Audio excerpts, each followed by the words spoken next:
우리 하나님의 말씀을 한 목소리로 봉독하겠습니다.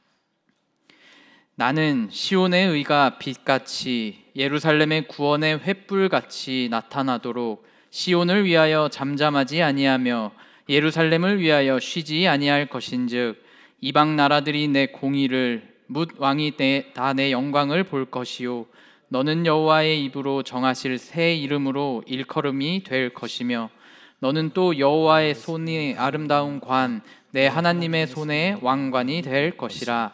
다시는 너를 버림받는 자라 부르지 아니하며 다시는 내 땅을 황무지라 부르지 아니하고 오직 너를 헵시바라 하며 내 땅을 뷸라라 하리니 이는 여호와께서 너를 기뻐하실 것이며 내 땅이 결혼한 것처럼 될 것임이라. 마치 청년이 처녀와 결혼한 같이 내 아들들이 너를 취하겠고 신랑이 신부를 기뻐함 같이 내 하나님이 너를 기뻐하시리라. 아멘. 하나님께서 이 말씀을 통해 우리에게 은혜 주시기를 원합니다. 아멘. 할렐루야. 오늘도 금밤 기도에 오신 모든 분들을 진심으로 환영하고 축복합니다. 우리 옆에 계신 분들과 함께 인사하도록 할 텐데요, 잘 오셨습니다. 함께 인사하겠습니다. 네, 우리 또 반대편에 계신 분들과 인사하겠습니다. 함께함이 기쁨입니다. 네, 매번 금밤 기도회 때 찬양으로 이 앞에만 이제 있었는데 또 여기 올라오니 또 굉장히 새롭습니다. 오늘 나눌 말씀을 통하여서 주님의 사랑을 깨닫고 기도를 통해 속 시원함, 평안함을 얻으시기를 소망합니다. 요즘 우리 청년들 사이에서 이 심심치 않게 들리는 단어가 바로 도파민이라는 단어입니다. 모든 것을 수치로 이야기하려는 세상 때문인지는 모르겠지만 이 기쁨이라는 감정도 수치화해서 도파민으로 잘 설명하기도 합니다. 기분이 좋으면 도파민 폭발이라는 말을 쓰기도 하고요, 너무 자극적인 것을 많이 하면 도파민 중독이라고 이야기하고 그것을 해결하기 위해 도파민 디톡스라는 것을 하는 것이 유행이기도 합니다. 그런데 이 도파민이라는 이 과학적 용어가, 이 화학물이 대중에게 많이 쓰이는 것은 거기에 대한 관심이 많이 있기 때문일 것입니다. 사람의 기쁨이 어디서 오는지, 무엇 때문에 그 감정을 느끼는지 대해 궁금함입니다. 그리고 또 인사이드 아웃이라는 영화, 그리고 여러 드라마에서 그 인간의 감정의 근원에 대해 질문을 하고 아마 이럴 것이다, 이런 상상력으로 많이 표현하기도 합니다. 그리고 대중들이 그 문화를 즐긴다는 것은 결국 그 인간은 자신이 느끼는 감정의 근원, 그 기쁨의 근원을 찾고 싶은 갈망이 있기 때문이라고 생각합니다. 그러면 우리 성도님들께서는 언제 기쁨을 누리고 언제 슬픔을 느끼십니까? 좋은 날이니 기쁨에 대해 이야기해 보면 누군가는 여행을 가거나 또 맛있는 것을 먹을 때, 또는 게임을 하거나 좋아하는 영화를 볼 때 기쁨을 누리기도 합니다. 그리고 자신이 좋아하는 사람들, 가족이나 친구들, 또 비슷한 점이 많은 사람들이 함께 모여 많은 것들을 공유하고 맛있는 것을 먹으며 시간을 보낼 때 기쁨을 누린다고 합니다. 이와 같이 사람이 기쁨을 누리는 것은 너무나 좋은 일이며 누군가의 기쁨이 되는 일은 참으로 복된 일이라고 할 수 있습니다. 그래서 성경에서도 많은 구절에서 이 기쁨에 대해 이야기를 하고 있습니다. 그 구원을 잔치에 비유하며 이야기하고 기쁨을 누릴 것을 성도들에게 권면하고 있습니다.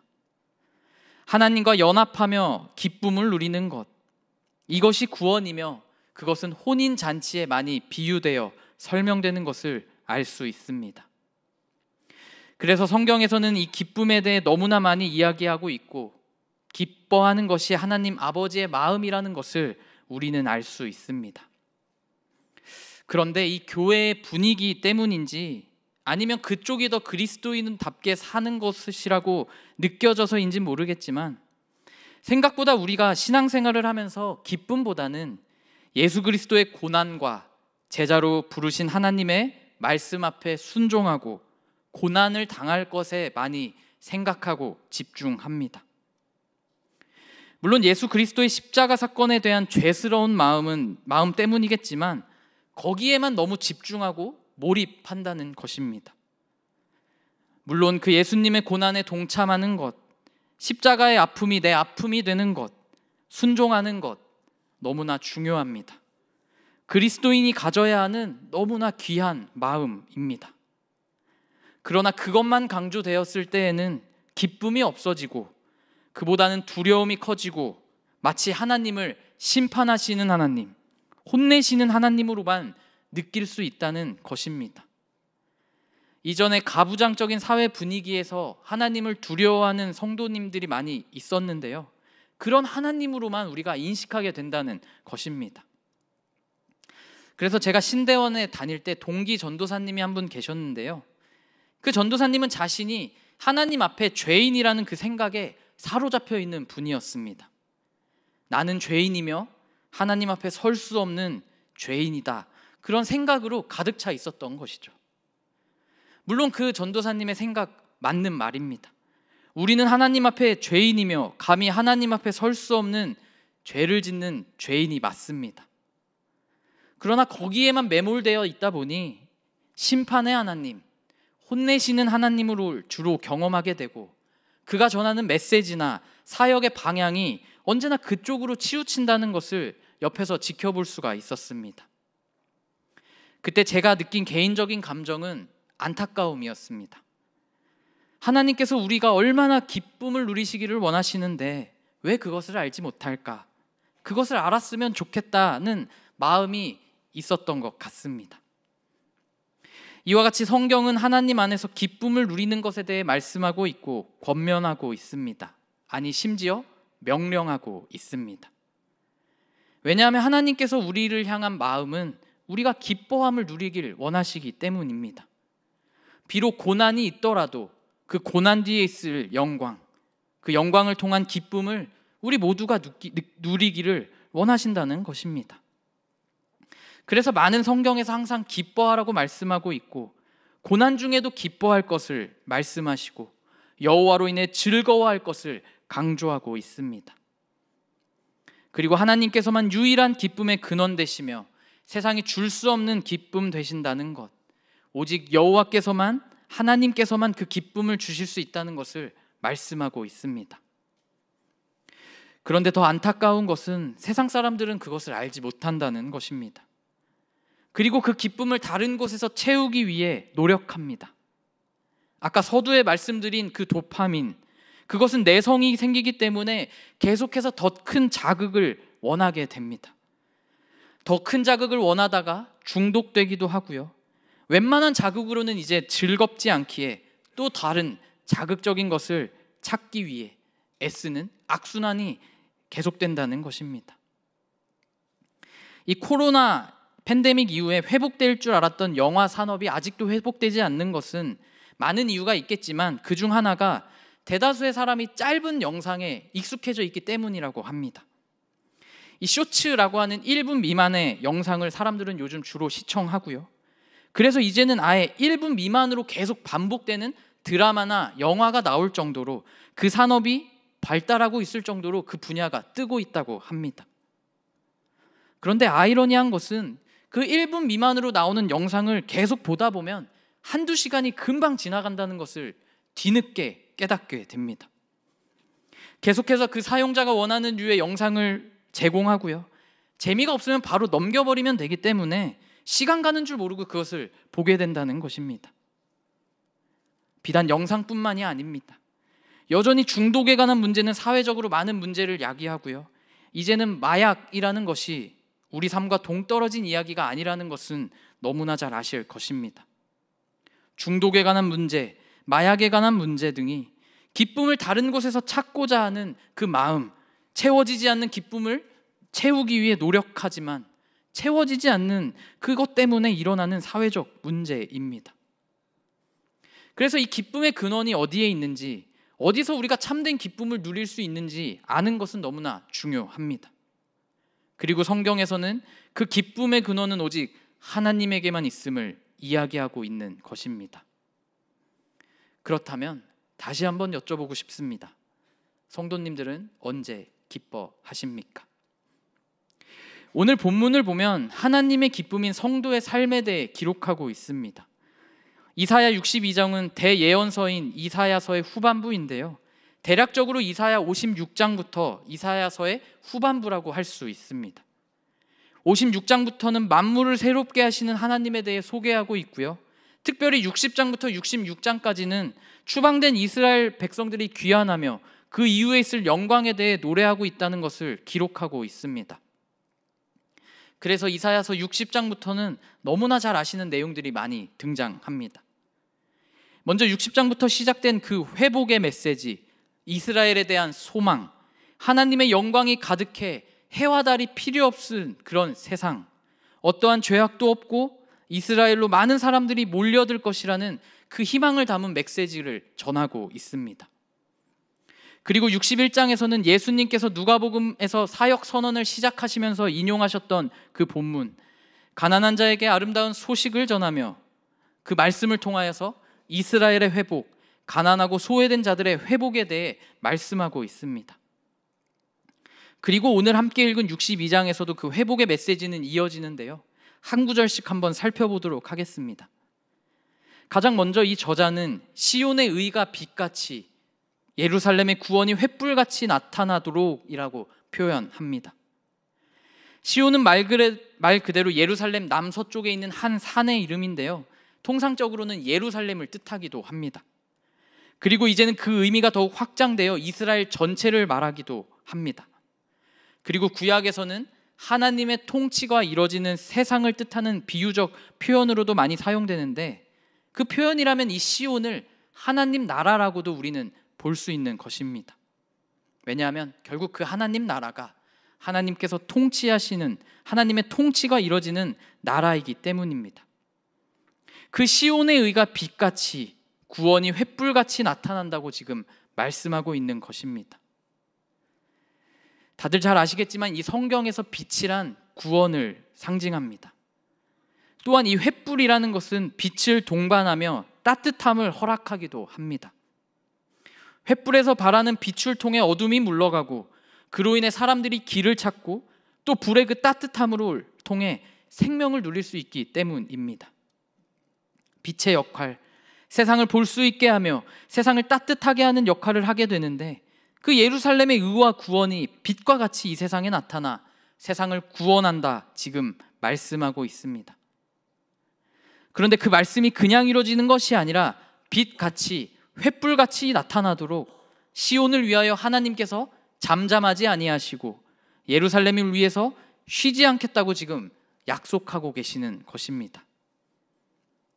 우리가 흔히 하나님을 졸지도 쉬지도 않는 분이라고 표현합니다. 그런 하나님께서 우리의 구원을 위해, 우리의 의를 위해 쉬지도 않고 졸지 않으신다고 지금 말씀하고 계신 것입니다. 다들 경험이 있으시겠지만 이 졸음이라는 것은 참기가 너무나 어렵습니다. 졸음 앞에서 쓰러져가는 우리들의 모습을 보며 인간의 나약함과 무기력함을 경험합니다. 그러나 전지전능하신 우리 하나님은 졸지도 않고 쉬지도 않으십니다.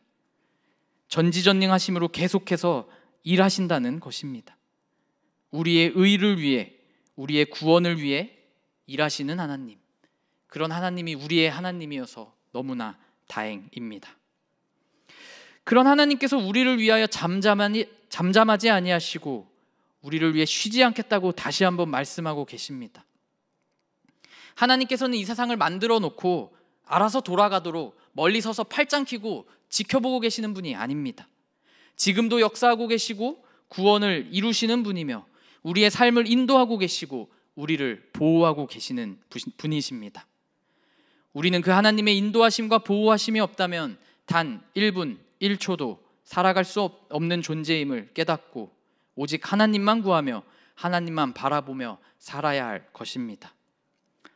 다음 본문을 보면 그랬을 때 이방 나라들이 너의 공의를, 많은 왕들이 내 영광을 볼 것이며 너는 여호와의 입으로 정하실 새 이름으로 일컬음을 받을 것이다 말씀하고 있습니다. 새 번역으로 보면 이방 나라들이 내게서 의가 이루어지는 것을 볼 것이며 뭇 왕이 내가 받을 영광을 볼 것이다. 사람들이 너를 부를 때에 주님께서 내게 지어주신 새 이름으로 부를 것이다 말씀하고 있는 것입니다. 의와 구원은 하나님께서 이루셨는데 우리에게서 의가 이루어지고 우리의 영광이 주변에서 본다는 것입니다. 하나님께 붙어 있기만 했는데 포도나무 가지가 포도나무에 붙어만 있어도 열매를 맺는 것처럼 우리는 하나님 안에 거하기만 했는데 우리에게서 의가 이루어지고 우리의 영광을 주변에서 볼 수 있을 만큼 임하고 빛난다는 것입니다. 그렇다는 것은 세상의 우리를 주목한다는 것입니다.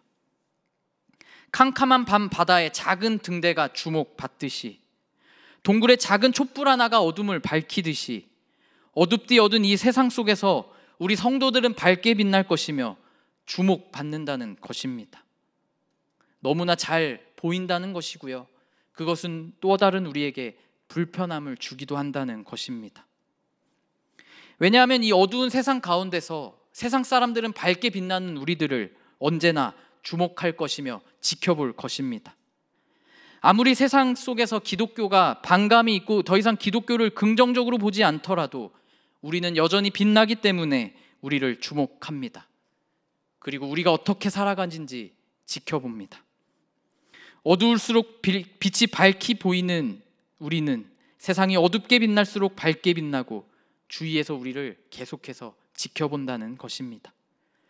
등경 위에 등불이 방을 비추고 산 위에 있는 동네가 숨겨지지 못하는 것처럼 우리는 세상 속에서 환하게 빛날 것입니다. 그렇다는 것은 아무리 그리스도인이라고 우리가 비난받더라도 그래도 세상 사람들은 우리에게 최소한의 기대하는 것이 있다는 것입니다. 세상을 밝게 빛나게 하고 세상을 따뜻하게 만드는 것을 기대한다는 것입니다. 그리고 우리의 착한 행실을 통해 하늘에 계신 우리 아버지가 영광 받으실 것이라고 말씀하신 것처럼 그리스도인으로 산다는 것은 밝게 빛나지만 또 그만큼 부담감이 있는 자리입니다. 그러나 그리스도인답게 우리가 잘 살아낸다면 오히려 하나님께서 영광 받으실 것이고 우리는 그 영광에 동참할 수 있다는 것을 기억하시길 바랍니다. 그러나 다행인 것은 하나님께서는 나 홀로 빛으로 부르시고 빛으로 살라고 말씀하고 있지 않습니다. 이사야 60장의 말씀처럼 오직 너의 위에는 주님께서 아침 해처럼 떠오르시며 그의 영광이 너의 위에 나타낼 것이라. 이방 나라들이 너의 빛을 보고 찾아오고 많은 왕이 떠오르는 너의 광명을 보고 너에게로 올 것이라 말씀하고 있다는 것입니다. 혼자인 것 같았는데, 주변이 보이지 않아 외로웠는데, 혼자 어찌할 바 몰라 두려웠는데 눈을 들어 사방을 둘러보니 계속해서 사람들이 나에게로, 우리에게로 몰려든다는 것입니다. 빛된 사람들이 모이니 점점 빛이 더 커지고 어두울 대로 어두워진 세상을 밝히고도 남을 빛으로 우리를 사용하시겠다는 것입니다. 하나님의 빛이 우리에게 이를 것이고 해와 등불이 필요 없을 만큼 빛나는 여호와의 영광이 우리 위에 나타날 것을 약속하고 계십니다. 세상의 빛과 소금이 되어 세상을 밝히 비추는 것, 또 세상을 살맛나게 하는 것이 예수님의 제자 그리스도인이라는 것입니다. 그리고 오늘 말씀처럼 우리에게 비추는 빛을 넘어 이제는 우리가 빛이 되었을 때 그 빛으로 사람들이 모여들 것이고 어둠은 사라져 간다는 것을 말씀하고 있습니다. 그렇게 함께 모여 세상을 밝히는 우리들을 세상 사람들이 그리스도인이라고 부를 것입니다.